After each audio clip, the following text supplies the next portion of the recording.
प्रणाम। योगा से होगा चैनल में आप सबका हार्दिक स्वागत करते हैं और टॉकिंग टू आर्यल शुक्ला एपिसोड 3 में हम आज शुगर की बात करते हैं। चलिए शुरू करते हैं। शुगर जो है हमारे देश में काफ़ी बढ़ती जा रही है।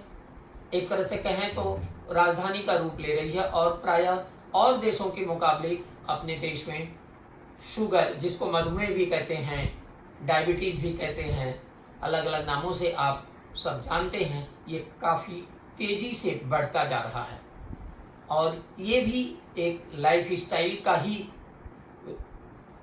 बीमारी है जिसके कारण ये हो रहा है। कुछ है ऐसी चीज़ें हैं तो कुछ लोगों में ऐसा है कि ये हेरिडेटरी भी होता है। यह दो तरह का होता है, टाइप 1 और टाइप 2। टाइप 2 की जो शुगर्स या टाइप 2 की डायबिटीज़ में उसके कुछ लक्षण आपको बता रहे हैं।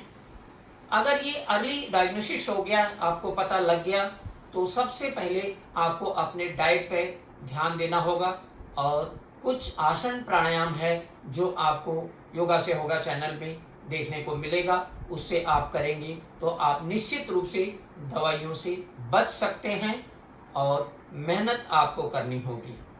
बताना मेरा काम है, मेहनत करना आपका काम है।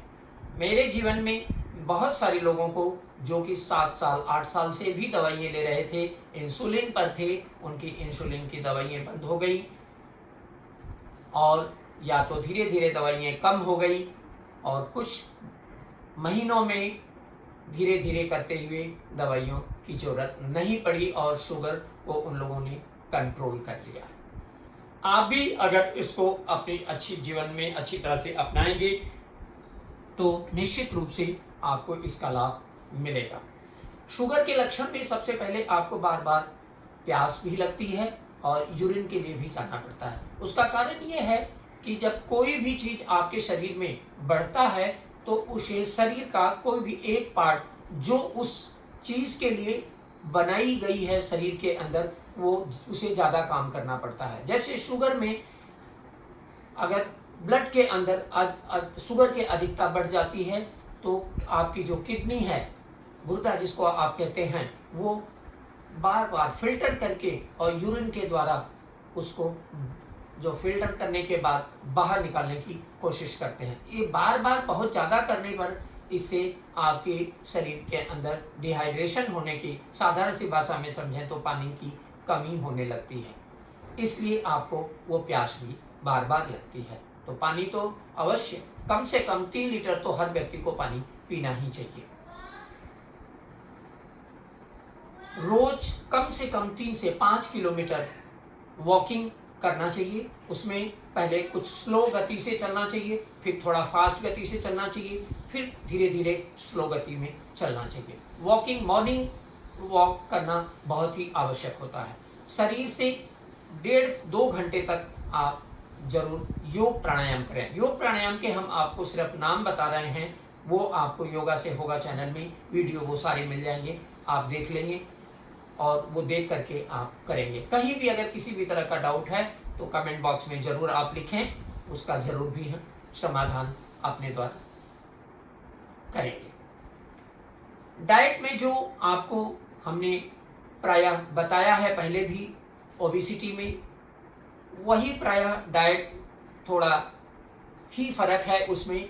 अगर सुबह उठते ही सबसे पहले आपको 2 गिलास गुनगुना पानी, गर्म पानी पीना चाहिए और अगर डायबिटीज़ है, शुगर है, तो रात को सौंफ, 1 चम्मच सौंफ आप 1 गिलास पानी में भिगा दीजिए। सवेरे उस पानी को हल्का सा गुनगुना करिए और उसके अंदर आधा नींबू का रस डाल करके और उस पानी को पी लीजिए। जब आप वॉकिंग के लिए या एक्सरसाइज के लिए बाहर निकल रहे हैं, उस पी करके उस पानी को निकलिए, आपको एनर्जी भी बनी रहेगी और आपको काम करने में भी कोई तकलीफ नहीं होगी।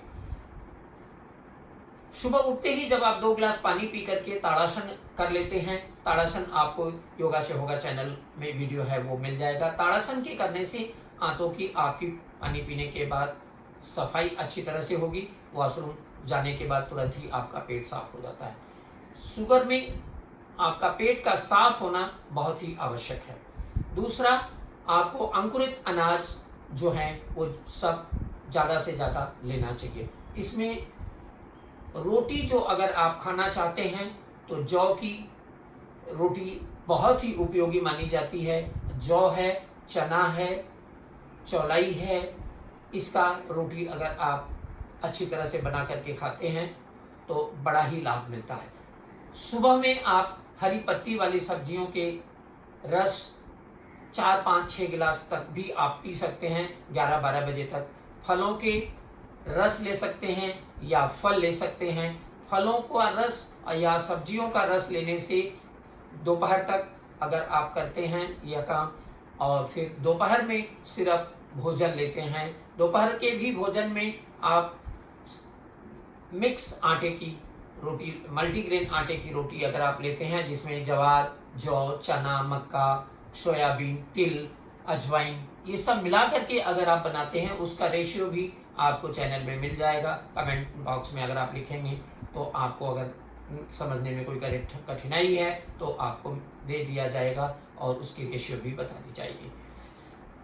दोपहर के भोजन में दही का उपयोग या छाछ का उपयोग जरूर करना चाहिए। दही सुबह भी आप ले सकते हैं, दोपहर को छाछ ले सकते हैं। लेकिन जिनकी भी बात की प्रकृति हो उनको छाछ और दही का उपयोग नहीं करना चाहिए।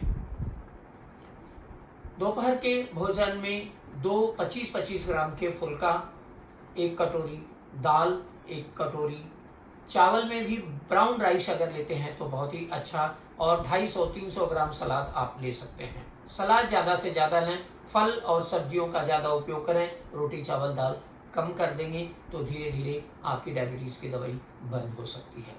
शाम को 5 बजे के पहले कोई भी किसी भी तरह का फल लेना है। फल में आप कलिंगर का ले सकते हैं, पपीता ले सकते हैं, या कंदमूल के जो फल रस हैं वो ले सकते हैं।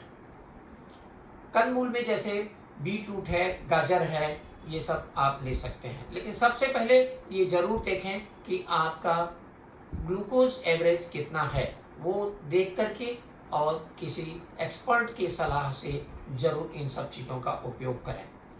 डायरेक्ट कभी भी ऐसे अपने मन की मर्जी से औषधियों का उपयोग करना बंद ना करें। एक्सपर्ट की राय से ही करें, आपको पूरा लाभ मिलेगा।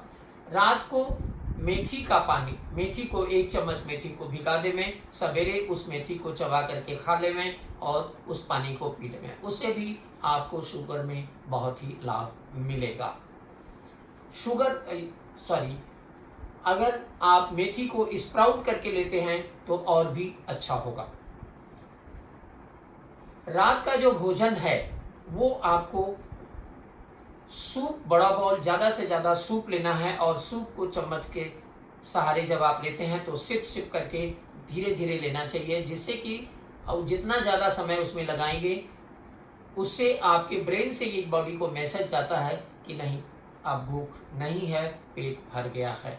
इसलिए ज़्यादा समय में उसको बहुत धीरे धीरे, भोजन भी कुछ लोग बहुत जल्दी जल्दी करते हैं तो जल्दीबाजी ना करें। कम से कम 30 मिनट तक तो जरूर, आधा घंटा 35 मिनट जरूर भोजन के लिए देना चाहिए। और बहुत धीरे धीरे 1 ग्रास अगर अब मुंह में आप डालते हैं तो उसे कम से कम 32 बार चबाना चाहिए, और धीरे धीरे जितना ही ज़्यादा चबा करके खाएंगे उतना ही ज़्यादा सलाइवा आपके मुंह में निकलेगा, और उस सलाइवा की वजह से आपका डाइजेशन भी अच्छा होगा और ब्रेन से ये मैसेज जाएगा, बॉडी को सेटिस्फेक्शन मिलेगा और हर चीज़ अच्छी तरह से आपके शरीर में सारे रस रसायन बनने लगेंगे और आप स्वस्थ बने रहेंगे। शुगर के लिए वक्रासन, गोमुखासन, उत्तान पादासन, हलासन, अर्धहलासन और सर्वांगासन, मकरासन, भुजंगासन, ये आसनों के नाम जो हमने आपको बताए हैं, इसमें वक्रासन और गोमुखासन जरूर करें। वक्रासन और गोमुखासन में करते हुए आप अगर कपालभाति करते हैं तो बहुत जल्दी क्विक रिजल्ट देता है। इसका स्वामी रामदेव जी ने भी अभी थोड़े दिन पहले ही बताया है कि उसमें आप अगर कपालभाति करते हैं तो उन्होंने मेडिकली इसको प्रूव भी किया है, मेडिकल जर्नल में पब्लिश भी करवाया है कि बहुत ही जल्दी उसे शुगर में लाभ मिलता है। और इन आसनों को करने के बाद आपको प्राणायाम जरूर करने हैं। प्राणायाम में अनुलोम विलोम, भत्सिका, कपालभाति, उज्जाई प्राणायाम, बाह्य प्राणायाम, भ्रामरी और उद्गीत, ये प्राणायाम कंपलसरी हैं। उसको जरूर सुबह से शाम दोनों टाइम अगर करते हैं तो बहुत ही अच्छी बात है। कम से कम अनुलोम विलोम और कपालभाति 15-15 मिनट करें, भत्सिका 10 मिनट करें, भ्रामरी उद्गीत जो है वो 5-5 बार 7-7 बार करें। अगर थायराइड वगैरह है तो आप उज्जाई प्राणायाम को 5 से 7 बार कर सकते हैं, बहुत जल्दी लाभ मिलता है। थायराइड के लिए कुछ सूक्ष्म व्यायाम भी, थायराइड की जो वीडियो है आपको योगा से होगा चैनल में है, उसको आप देख सकते हैं। उस प्राणायाम के करने से थायराइड में भी आपको बड़ा लाभ मिलेगा। वीडियो बहुत लंबी ना हो इसलिए थोड़े में ही समाप्त करते हैं। आज के लिए बस इतना ही। हरि ओम।